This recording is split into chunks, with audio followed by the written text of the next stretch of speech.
गुल्मी जिल्लाको धुर्कोट गाउँपालिकामा पर्ने यो कोट प्राचीन समयमा धुर्कोट राज्यको प्रशासनिक केन्द्र थियो।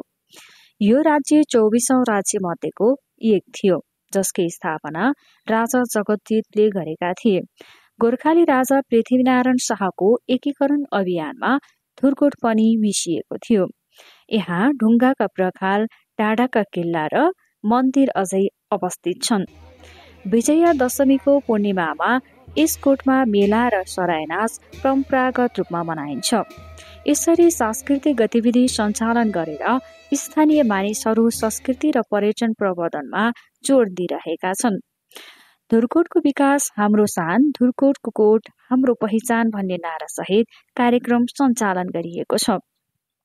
धुर्कोट कोट र त्यस आसपासको क्षेत्रलाई आकर्षक पर्यटन स्थलका रूपमा विकास गर्ने बारे स्थानीय तहले पनि पहल गरिरहेको देखिन्छ।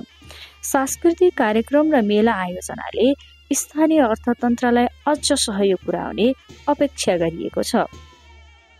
गुल्मीको धुर्कोटमा निर्माण भइरहेको ग्रेट वाल धुर्कोट संरचना अहिले स्थानीय आकर्षणको केन्द्र बन्दै गएको छ।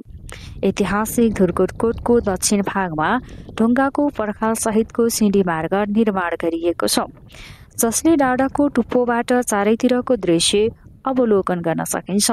यो संरचनालाई नेपालको सानो ग्रेट वाल पनि भनिन्छ, जसले पर्यटन विकाससँगै धुर्कोटको ऐतिहासिक पहिचान बोकेको छ।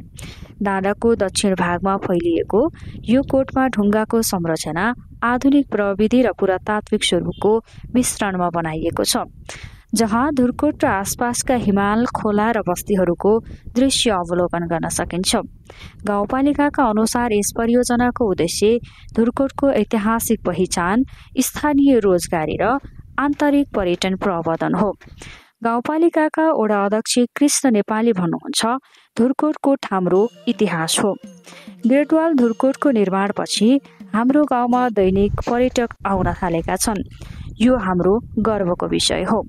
यो स्थल गुल्मी जिल्लाकै उचाइमा पर्छ, जहाँबाट पाल्पा, रेसुङ्गा, अर्घाखाँची र तनहुका डाँडाहरूको दृश्य अवलोकन गर्न सकिन्छ। सफा वातावरण, ढुङ्गाको सुन्दर मार्ग र पहाडको काखमा बनेको वास्तुकलाले यस क्षेत्रलाई घुम्नै पर्ने नयाँ गन्तव्य बनाइरहेको छ। धुर्कोट कोट र ग्रेटवाल धुर्कोटको विकासले गुल्मीलाई ऐतिहासिक पर्यटन नक्सामा पुनः चिनाउने अपेक्षा गरिएको छ। इतिहास, संस्कृति र आधुनिक निर्माणको सङ्गम बनेको यो स्थलले स्थानीय अर्थतन्त्रमा नयाँ सम्भावना ल्याएको छ।